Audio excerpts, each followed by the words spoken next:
Oh, All right. I think we got him locked in. yeah, I'm in. He's in, ladies and gentlemen. How you doing, Paul? I'm doing fantastic. How are you, Elvin? I'm good, buddy. Um, yeah, I'll give you a proper intro in a sec. But yes, we are back. Where's my damn podcast?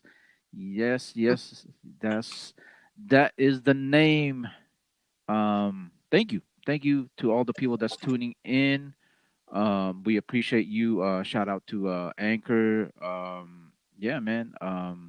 That's what's up. Yes, be sure to like, subscribe, comment, review, all that good stuff. Like I said, where's my damn podcast, y'all?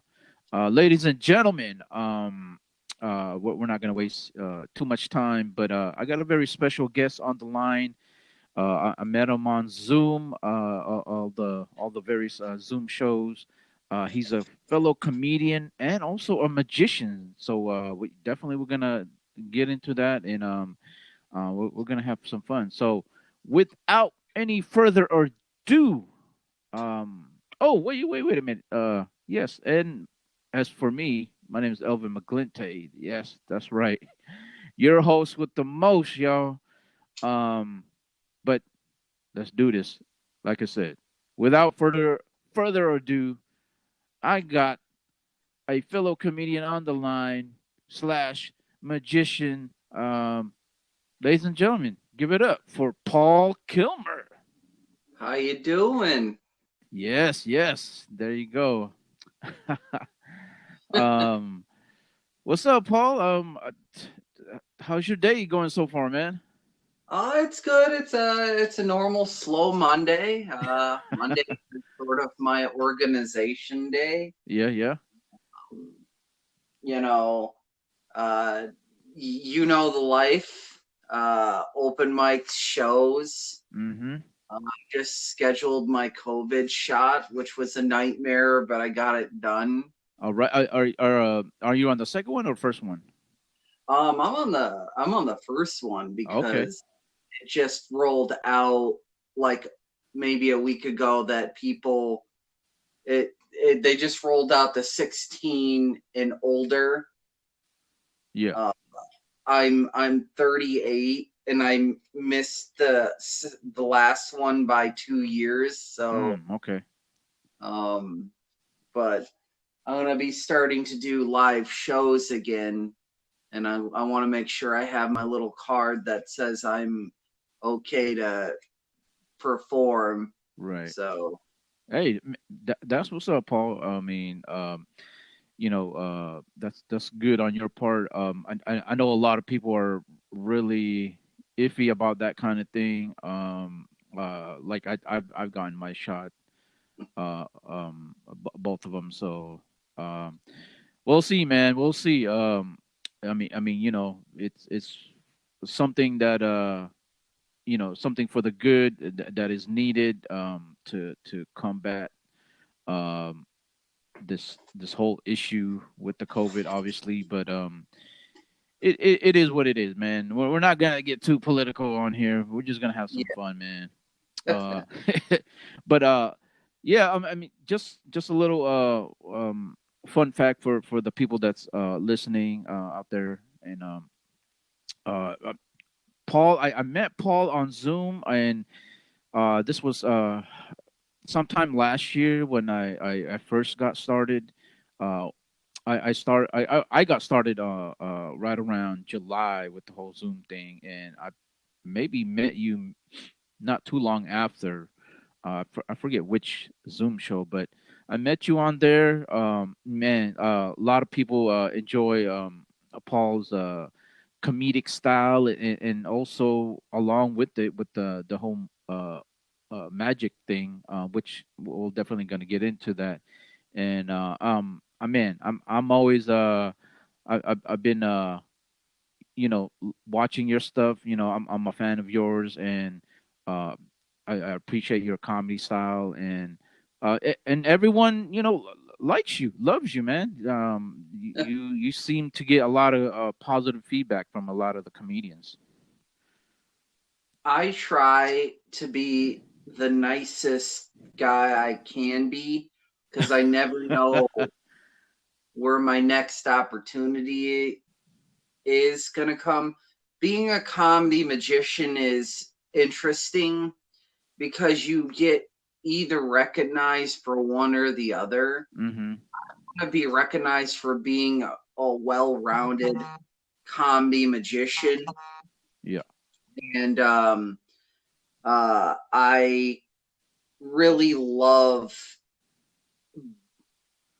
doing my little weird twisted pieces of magic, and I'm a family entertainer before Zoom, so I'm not I don't really work blue. It's not my style. Mm-hmm. Um uh, uh and of course everybody in the world is now trying to get a hold of me on Facebook. So if you hear dinging in the background, I apologize. He's wanted. Man, see, he's doing big things. So I apologize Oh if no, you no worries, no worries. You're good. You're yeah. good. I just it's one of those things where I didn't know how my act would translate from in real life to Zoom. Mm-hmm. I just like to be as goofy as I can. I guess the key for me is not taking myself too seriously. Right. I am not that guy. Um and I kind of get that because I'm a autism advocate. I also have autism. Mm-hmm. So I sort of kind of have a unique way of looking at my comedy and magic. And like I said, it doesn't benefit anyone when you start punching down on people, especially in the comic sphere. And I get it. Some comedians like to do that kind of crowd work, and I'm not saying that there's anything wrong with it. I try to be as nice as I can to as many people as I can. I like to put the good juju out in the universe. There you go, Paul. Yeah, and at the same time too, just do you. Do what works for you, right?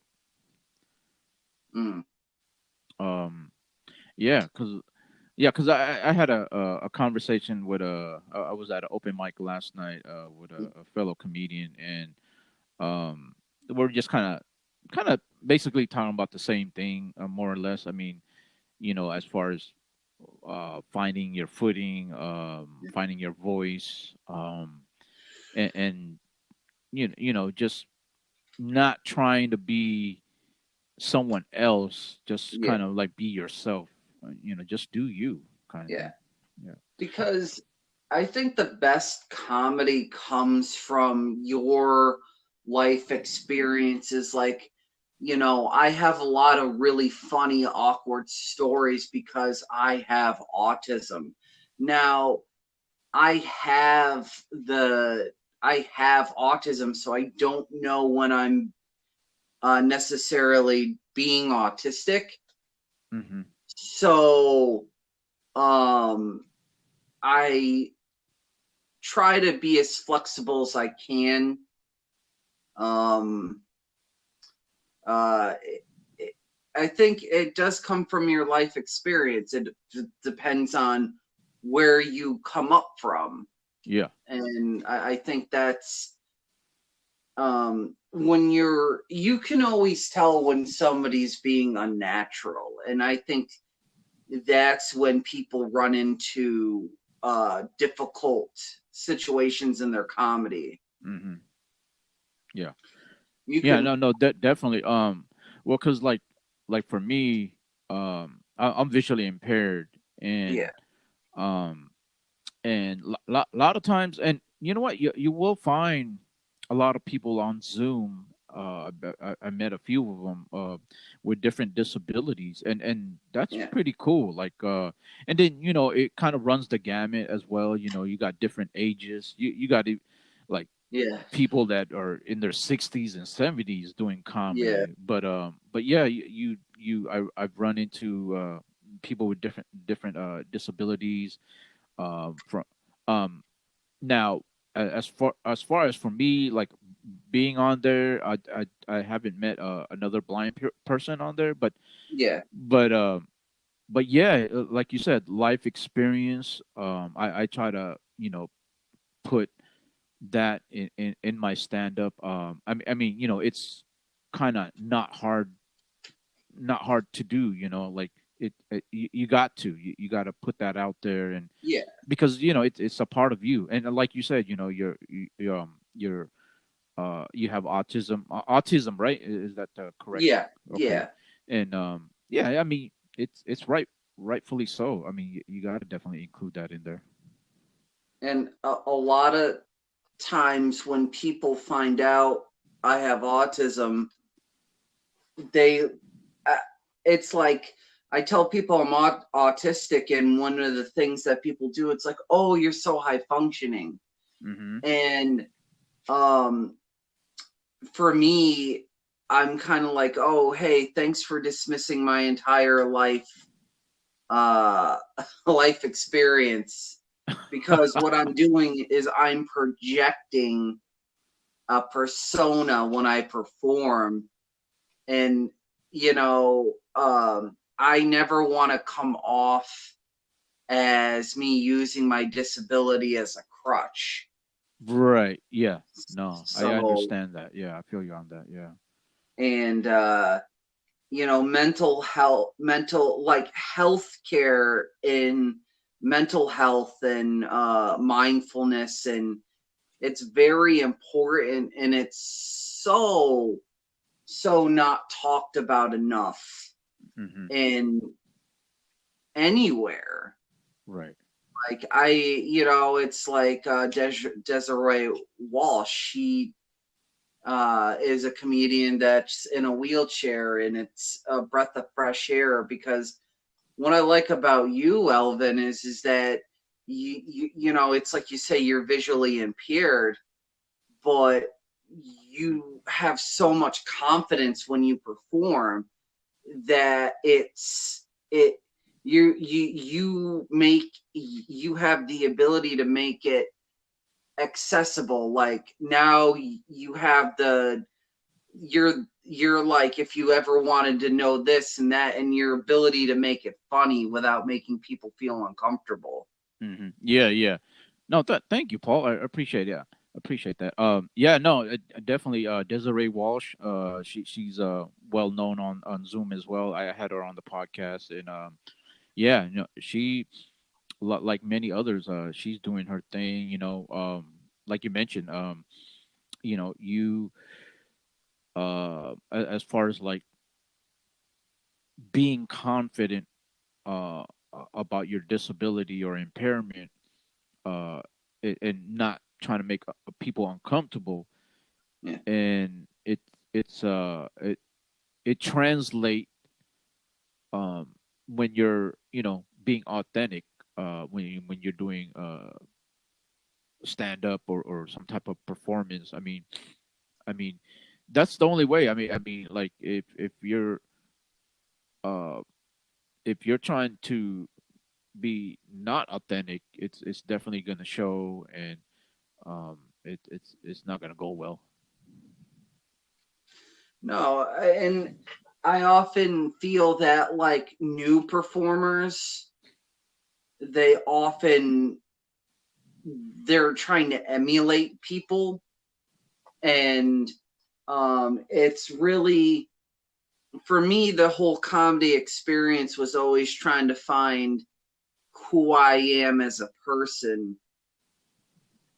And sometimes that's harder than do. Sometimes that's harder to do than other times, because a lot of people, especially when I perform, they're like, this guy's kind of weird, but I like him. And I'm like, you have no idea. I am the weirdest person you will ever meet. And yeah, they have no idea. They're like, oh, because when you do a Zoom set, you're getting a glimpse into someone's life, and it's a 5-minute glimpse into your life. Yeah. And it's like somebody really early on in my performing career, because I've actually been performing since I was 14, doing magic shows. It's like, who do you want? What do you want out of magic, and what do you want to? Who do you want to come across as on stage? And I was like, well, I've always wanted to be Paul because that's who I am. And so I'm authentically myself because I have no choice.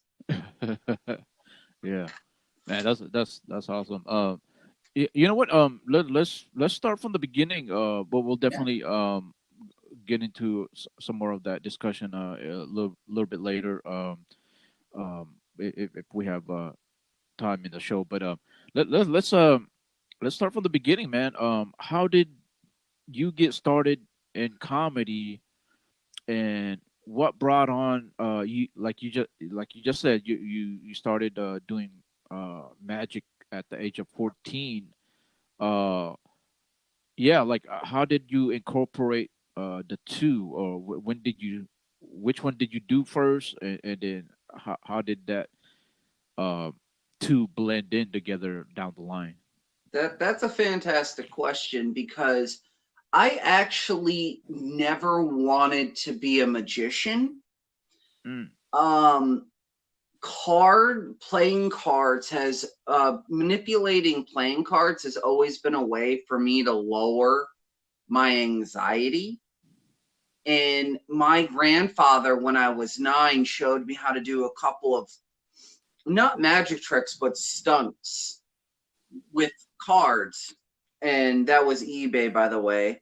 Um, so, um, uh, and then I just always had a deck of cards in my hand, and um, between 9 and 14, one of my grandmother's friends asked me to do a magic show.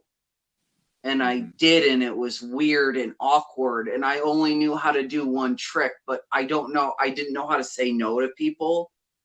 Yeah. So I just confused a bunch of like 60-year-old ladies. Oh, he's confident, but I'm not sure what happened during the show. I just did one card trick. And being being in like a grandmother fashion, it wasn't my grandmother, it was my grandmother's friend. She paid me with a $40 check. I was like 13. And um then I sort of went down the rabbit hole of learning a couple of more tricks, and um I kind of been performing ever since. And then I decided to get into kids show magic, and I've only been doing stand-up comedy for about 2 years now.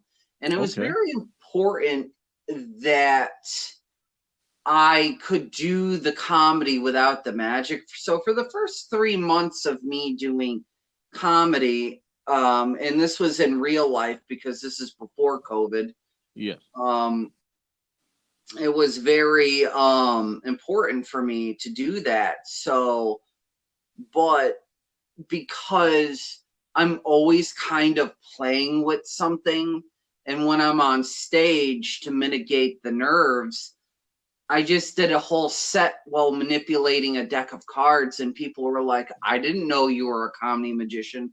But in my mind, I wasn't doing magic. It was just something I was doing to offset me doing something new. Mm.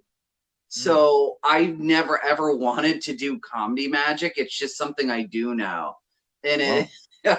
it's and I Interesting. love it. I love it, but it's just like people, it's like, oh, how'd you get started? Well, I started magic when I was 9, and now I just make people feel uncomfortable on Zoom, you know?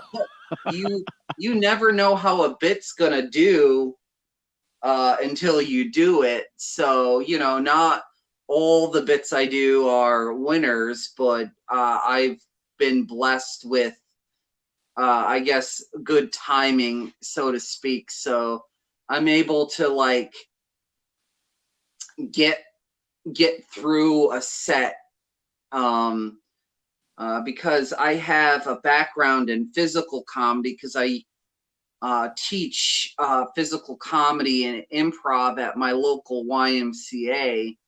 So Nice, um, nice. I love doing physical comedy. It's just oh man, I in the beginning of my career, I wanted to be super serious. I didn't want to do any jokes at all. I wanted to be David Blaine because he was my inspiration for doing close-up magic. Hmm. And no matter what I did, I always made someone laugh, and it would frustrate the hell out of me. Like, I didn't want to make them laugh because I wanted to be a serious magician. I Right, wanted to right. be Mr. Magic. And and one day I just was like, fine, I'll be a kid's magician and I'll just be goofy and make people laugh. And we were talking about being authentic. When I'm serious for some reason, and I think it's just because of my timing on stage, I would I was like, I'm not gonna make anybody laugh, and I make the entire audience laugh, and I would get so frustrated because I wanted Wow. to be super serious. Yeah, it kind of worked against you, but in a good way. Yeah, I really just um, wanted to be my hero, and then um, how I got into doing stand up is I do a 35-minute presentation called Magic with a Message where I try to inspire people on the spectrum to follow their dreams. And a local comedian said I said in my set, and I would like to start doing stand up. And he came up to me after my show and he's like, oh well, we run this thing down at a bar. We can't pay you, but we can give you a spot on our show. And that's pretty much where it all started. there you And go, man. I've been Uh, doing it ever since. so comedy the last couple years, and you mentioned the whole magician magic. Uh, you said 9 years old, right? Yeah, that's pretty much when I got started because I've always had like a deck of cards on me. So Right. it's kind of hard to like, I've been doing it a long time. Like, Yeah. like 20 plus years. So some yeah, maybe like late yeah, late 90s, early yeah. 2000s kind of thing. That's awesome.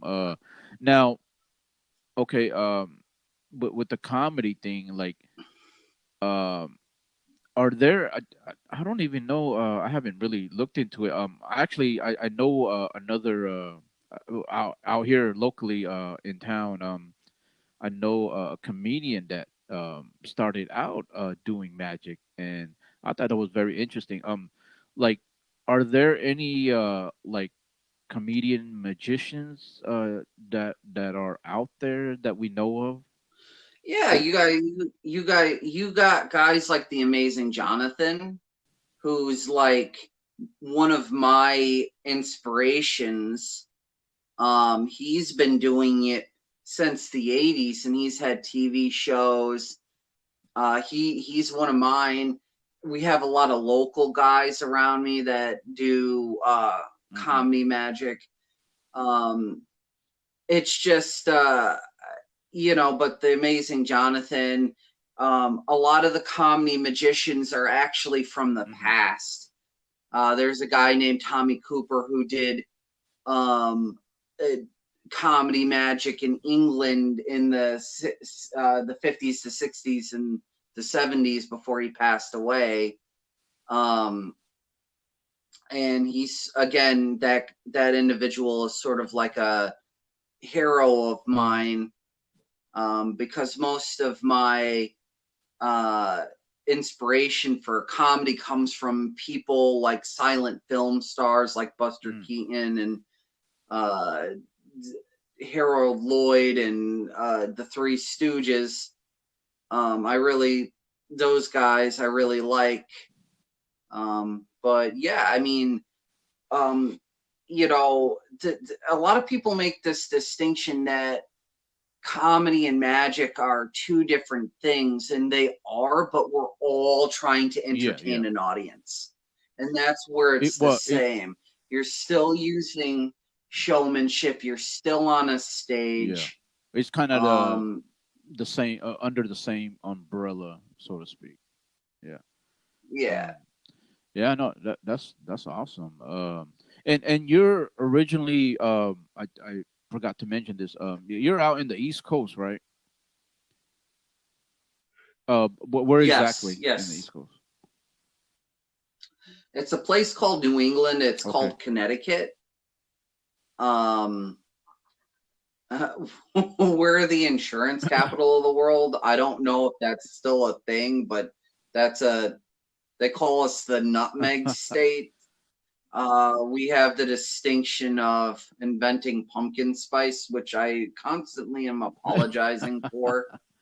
And I don't know if we invented it, but we definitely invented the concept of fall, New England as a whole, which is Maine, Vermont, New Hampshire, Connecticut, Massachusetts, and Maryland, and some parts of New York, but they would say that they're not part of New England. But you know, it's on the East Coast, so but we're sort of like a fall destination, and we're kind of like you know, every Stephen King book is where I'm from. Right. Now, when you got started doing comedy, like in the beginning, like how was the scene out there in New England, Connecticut? Like what? The scene's cool. Like it's kind of different on the West Coast, but Connecticut is kind of spread out. So you have like the New Haven scene, and you have like the Hartford scene, and actually people just create their own scenes. There are a couple of different comedy clubs, and obviously they're their like own scene. And we have 2 casinos with comedy club in them. So it's spread out. You definitely have to go searching for it. And along with that, with the different various scenes and clubs, were you going out there pretty much like just like traveling, going from mic to mic and club to club? In the beginning, yes. I don't drive because of my disability specifically. So I just picked one mic a week to go to, and that was kind of my comedy time. I was very lucky very early on in my comedy career to get booked on a couple of shows. Whether I was ready for them or not was a different thing, but I definitely was on the I definitely got on the shows, and then that's sort of when I started combining the comedy and the magic together. And then and basically it became fun for me. So I didn't feel like I was doing like an actual job. And I really enjoy making people laugh. And sometimes you know, I wish I could do it all the time, but then I have a 9-to-5 job at a movie theater, and you know, you can't do it all the time, but I wish I could. Yeah. You know. Well, no, that's interesting that you mentioned that as far as like um, you, like as far as comedy, you don't. But when it becomes a job, it's not fun anymore. Like if you're in comedy, doing comedy, you want to be having fun. And like you kind of brought it up earlier, as far as like, you don't want to take yourself too serious, No, not at all. because like, and then it becomes complicated, and then your ego gets in the way, and then like it's like, man, like it's just, we're comedians, man. We're supposed to be making people laugh. We're funny, and I think a lot of times it gets, the lines get blurred uh when it comes to something like that. Yeah, and it's I think what it is that to I actually try to become friends with my audience, um because it's just easy for me to I'm just sort of kind of I want to be people's friends, so I go out of my way to try to make everybody feel as comfortable as possible. And from being a comedian, sometimes that doesn't Yeah, yeah. always happen. Sometimes you end up having to follow someone who just sucks all the energy out of the room, and now you're left with this turd you have to sparkle. I like that. I like that, Paul. Ooh, yeah, he's coming up with some gems right here, y'all. We're gonna Yeah, we're gonna and put this on the subject line: turd sparkle. yeah, it's just like my grandfather always used to say that it's like you can't sparkle a turd, and because I have autism, I'm like, why would you want to sparkle a turd? I didn't understand what he was saying, basically. It's like, why would you sparkle a piece of poop? And they're like, and then somebody explained it to me, and I was like, oh well, now it makes sense to me. Let's turn it into magic. But yeah, turn turn that Yeah, poop yeah. into Oh my magic. god. Um, so going back to your autism, like has well, before you started doing comedy, did did you have other issues as far as like stage frights, anxiety? Um, I think because um I think because I didn't think about it that way, it was a little bit easier for me to get up Mhm. on stage. Because at the time I was doing what's called close Okay. up magic, where I would get to engage people on a one to one basis. And then I just started doing bigger and bigger shows. And then but yeah, I was nervous when I first started, but you kind of get used to it after Right, a right. while, Well, or find a new hobby, I guess. well, But this kind of brings me to my next question, is the reason why I brought that up, because now that you've been doing comedy, has it, um I guess, like, ease a lot of your I guess, so-called stress or anxiety that you may or may not have. I mean, kind of just boost your confidence a little bit more. well, it's definitely shaped me. It's definitely shaped me as I think it's helped me become a more well-rounded Yeah. Okay. performer. I see that. Yeah. And I think that um it really helps for me that it's like, yes, I can make people laugh. Whether it's going to happen or not is out of my Hmm. control. So that's the way I think about it, because I go up there with a lot of confidence. And it's, I guess sometimes it'll work to my advantage, and other times people are like, holy crap, what did I just see? And I guess it kind of works it kind of works in my favor either way. My favorite story is I was doing a trick at an open mic, and I do an effect where I make an entire birthday cake appear. Just right from a bakery at a Stop and Shop or a grocery store.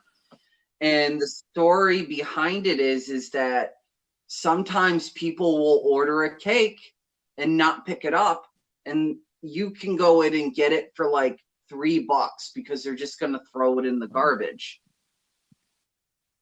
And what I like to do is have them erase the person's name, and I'll put the name of the host. This is before COVID. So I remember my finishing trick is I make this entire birthday cake appear. I hand it to the host, and I just walk off stage. And now they're left with an entire birthday cake. And stuff like that really makes me there's another bit I do where it looks like I break the microphone by accident, but it's just I did this one thing, and I kind of took it a little too far. I do a rope trick, but I accidentally the illusion is I look like I cut the mic the mic cord, and then there's a flash, and then the microphone stops working, and then I quickly make the wire go back to the wire go back. But if I don't tell the hosts, they freak out. Like, they're in the back freaking out. They're like, what the hell did this guy just do? And then they're even more angry at me because they find out that it's just a trick. They're like, you're a jerk. I don't want you to come back. And I was like, well, Oh man. And I did come back. And hey, the audience actually like you. Let's bring them back. Oh my god. You know what? Man. I know. Like for me, as a visually impaired person and comedian, ladies and gentlemen, if you ever get to check out Paul Kilmer on Zoom or anywhere live, please do so, because I mean, like for me, like I said, like I can't see it, so I don't have the appreciation for it. But here's the thing, like just listening to it, and when you do your stand up and magic uh set, I I hear people, so I pay attention. It's like, oh, okay, okay, like they really dig your set, like so. Um, I encourage everyone to check out Paul Kilmer, y'all. Like you got to check him out. I mean, I mean, just the way you describe it, like it's already hilarious. I mean, just imagine if you're watching it live or on Zoom. Like, oh my god. So awesome stuff there, Paul. yeah, I try to do the best I can with what I was given, just like you and the other people. And I think it's very important your voice particularly is, people don't know what it's like to be visually impaired. They don't know what it's like to have autism. They don't know what we have to go through. That you have a couple of lines in your comedy act, and that really make you think that, okay, well, Elvin can't see, but people treat him like he can see. And you have a couple of really funny bits, and I try to do the same thing with my autism, where people ask me all kinds of questions that I don't have the answers to. Like, like I have the disability. I am not a therapist or a psychologist, and I'm sure you get all kinds of insane questions like, why are you asking me this? Yeah, you know what? Oh my God, Paul. I mean, just when you brought that up, it just brought back a lot of things. But yeah, I know a lot of people are like really curious and just want to ask you Yeah. all kinds of bunch of questions and like turn it into like a therapy session and shit. Yeah. Uh, What I get a lot, because I do autism advocacy, is a lot of parents like to, um, I like to inspire people to do the best they can. And a lot of parents will, every case of autism is completely different. The way I turned out is probably not going to, you know, I got raised by my aunt in the 90s, and she did the best she could raising me and my brother, who also has autism. And this was before they had all the therapies out there. You know what it's hmm like. Like, I had a hard time growing up with autism in the 90s, and you came up in the 80s Yeah, and yeah. 90s, We're right? I'm 44. Yeah, yeah, yeah. Oh yeah, so I can't imagine what it was like to be seeing impaired, growing up in a generation of kids who did not care. They were hmm savage. So, Yeah, and that's the great thing about the life experience. Doing stand-up comedy is learning about different life experiences, and that's where I appreciate your unique voice in comedy, because I don't know what it's like to have seeing yeah. impairment. So you give me that look into that Definitely. world. Yeah. No, I would 100% agree with that statement. Yeah, man, it's an interesting life, and like I said, it's like bringing it into a situation like a comedy situation um helps helps a little bit as far as like okay Paul has autism. It kind of brings your story to the forefront, and same with me and people like Desiree or Pam. It kind of sheds light into our world. Like and Yeah. like you mentioned earlier, we don't have all the answers, but maybe by way of our comedy, we can kind of shed some light along the way, Yeah. and and you kind of hit it on the nail on the head as well. Like if I can, like yourself, if I can inspire others, with me being visually impaired and doing comedy, I mean, I mean that's even a bonus, and Yeah. and in essence that like without really really thinking about it, like if I can do that, then that makes me feel good because I'm just trying to like we said earlier, we're just trying to make people laugh and you know keep their mind off of the negativity, all the negativity that's out there in the world, and just yeah, make people laugh and inspire people. Yeah, and I think that's that in the beginning. That's not what I was trying to do, but it's what I'm trying to do now, and um, I definitely take pride in the fact that I know I've helped people with their issues, and I try to get people to monetize their uh ideas and jobs. My one of my catchphrases is monetize your Mm. weirdness. I like that. I identify as weird. Not a lot of people do, but I embrace my weirdness and my unique way of thinking. And uh, now it's kind of my Yeah. job. So I kind of did that with the help of my aunt and my fiance.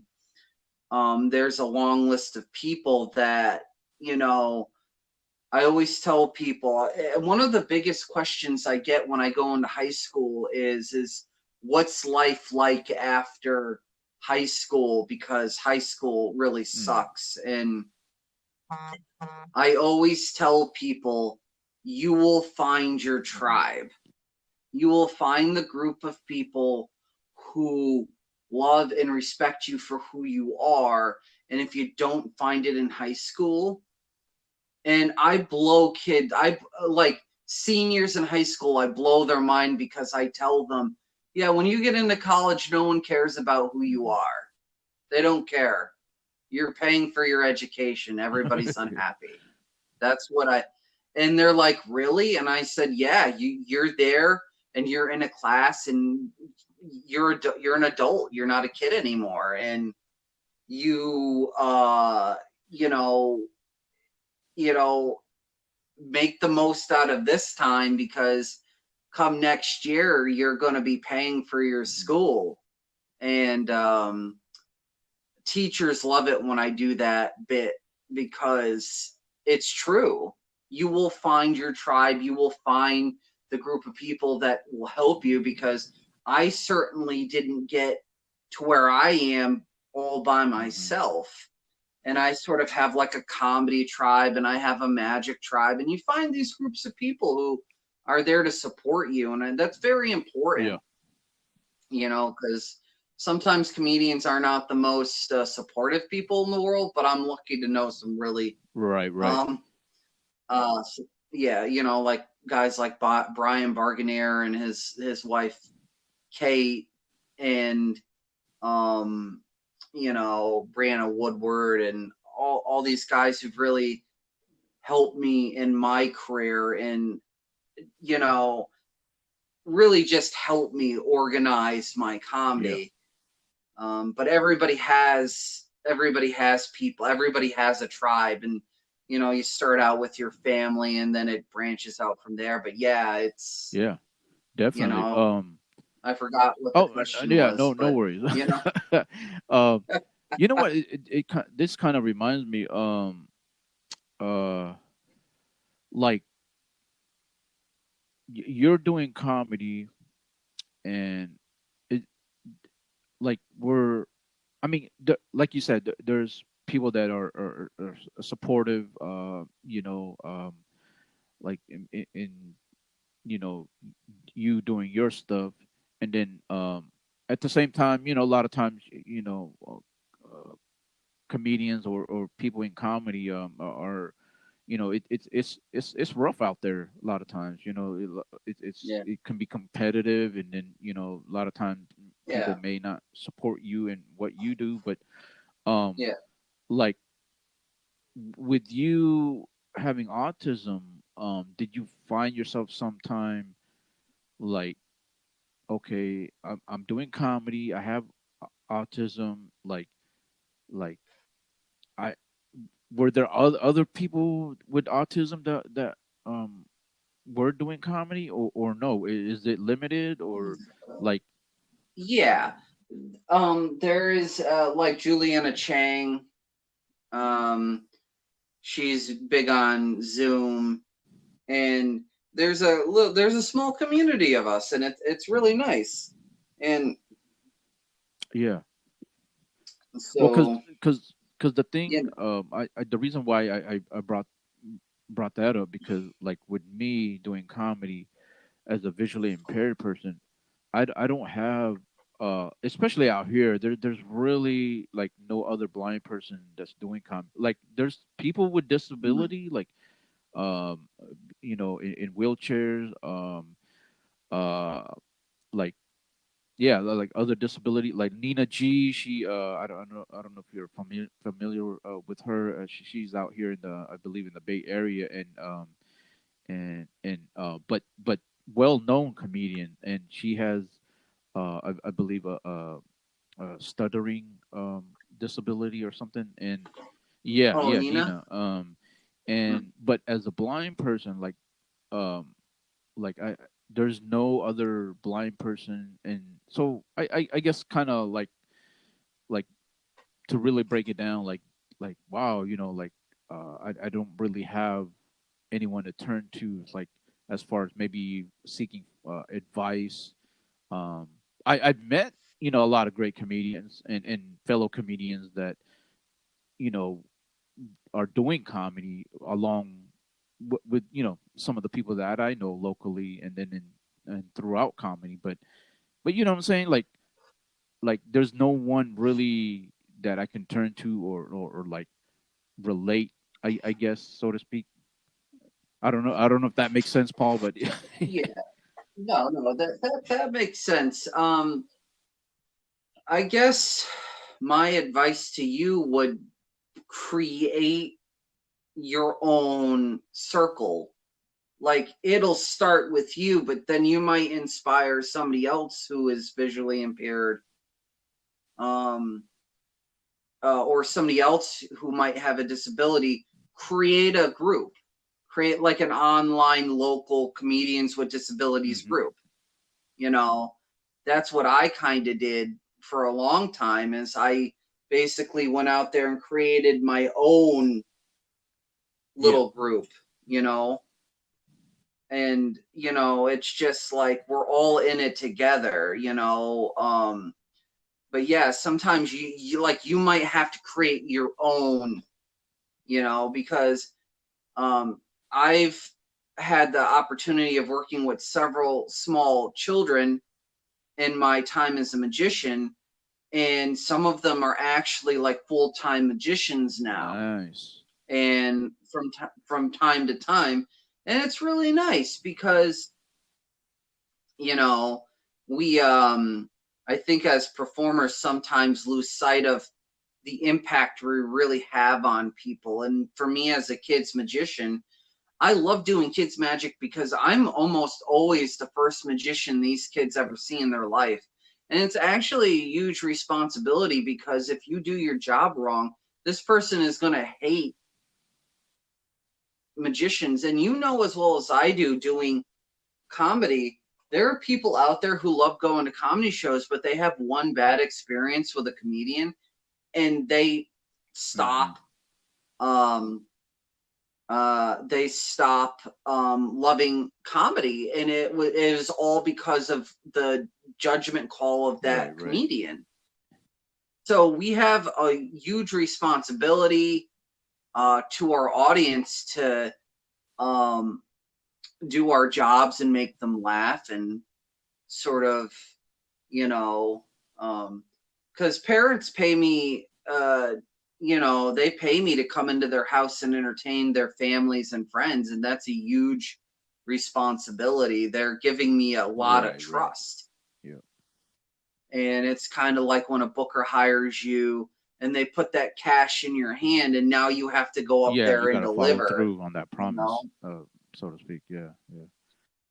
And obviously they've seen you and they've seen, you have a clip. So but it's just like it always it the first gig I ever did, I was very lucky to have really put the time into my magic show. And um uh I was able to create a string of bookings for myself. And um but it's like, yeah, it's a lot of trust that people put. A lot of people don't think about it. It's like, well, I hired you as a magician to entertain my kid, and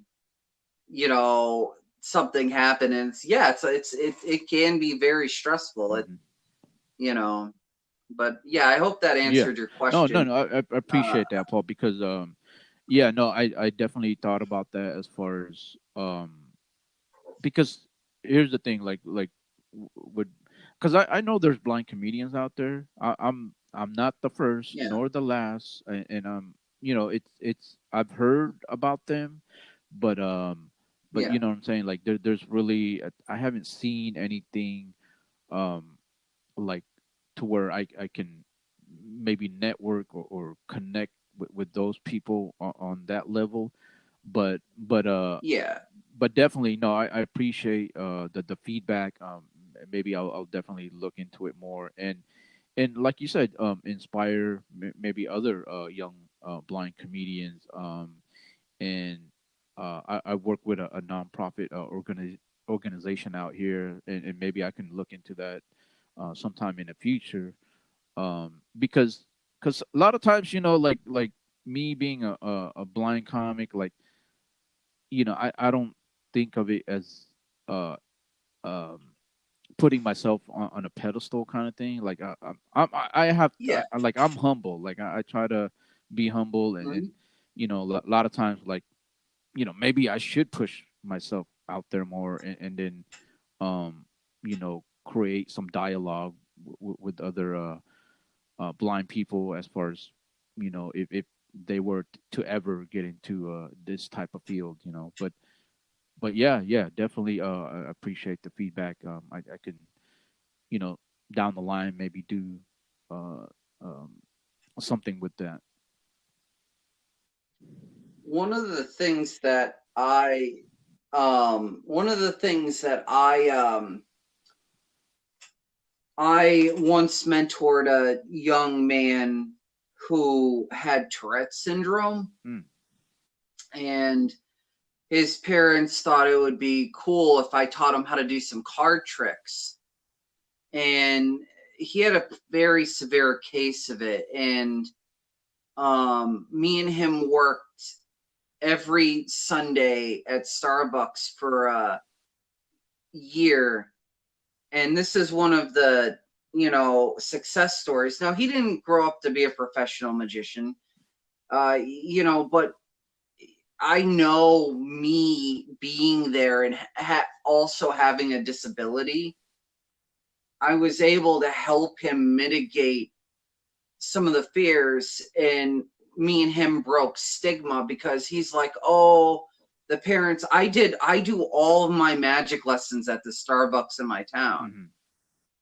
And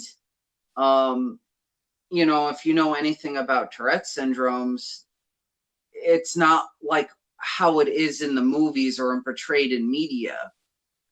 Um, so I really helped him, and having him come out in public, and having him trust me enough to, and then, you know, it's just, I've had the opportunity to, like, mentor a lot of kids, um, and you never know, there could be like a little um visually impaired person in, like, in your group, and you're an older comedian who's blind. You might inspire that child to one day follow in your footsteps, and that's just amazing. I don't think as performers we realize the impact we have on people until Yeah, after the yeah, fact. definitely. um well, Paul, we're gonna wrap it up in a couple minutes here. That's good stuff right there, Paul. Man, Yeah. where can they find you on the social media, so they people can check you out? um Where can they find you?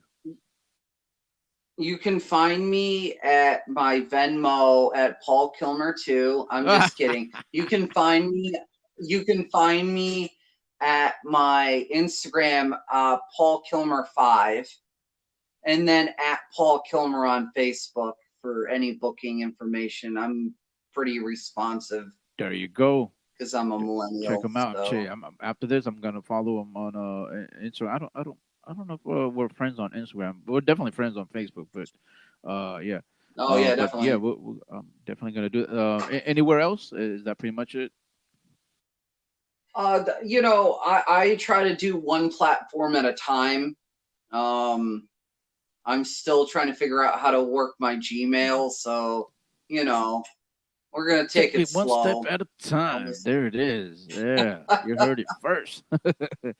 uh, as far as my stuff, where's my damn podcast? That's right. You can find that on various streaming platform, Spotify, Apple Podcasts, Google, and this will be up there on my YouTube channel as well. So yeah, where's my damn podcast? Be sure to like, subscribe, comment, review, all that good stuff. And man, uh, Paul, it's been fun, brother. Definitely love having you on, and check him out, y'all. Like I said, man, it's a treat. You're definitely gonna enjoy this guy. Um, he's gonna be on Zoom. I don't know which Zoom shows, but you'll find him on there. And as far as live show, quick thing, Paul, like, are you doing any live shows at the moment, or are you? I'm doing a live show at Black Hog Brewery in Wow, what a Oxford. name for that, Black. Oh my God. I am kind of scared now because I probably gave the wrong name, and I don't want to be kicked off the show. So just hit me up There, on my Facebook, and I apologize to anyone there. I just offended. Hey, hit him up on his social media website, Instagram, Facebook. Like I said, man, uh, where's my damn podcast? And ladies and gentlemen, man, this was a lot of fun. So yeah, Yeah. Paul Kilmer, y'all. Thank you, Paul. Yep. Hey, no problem. All right.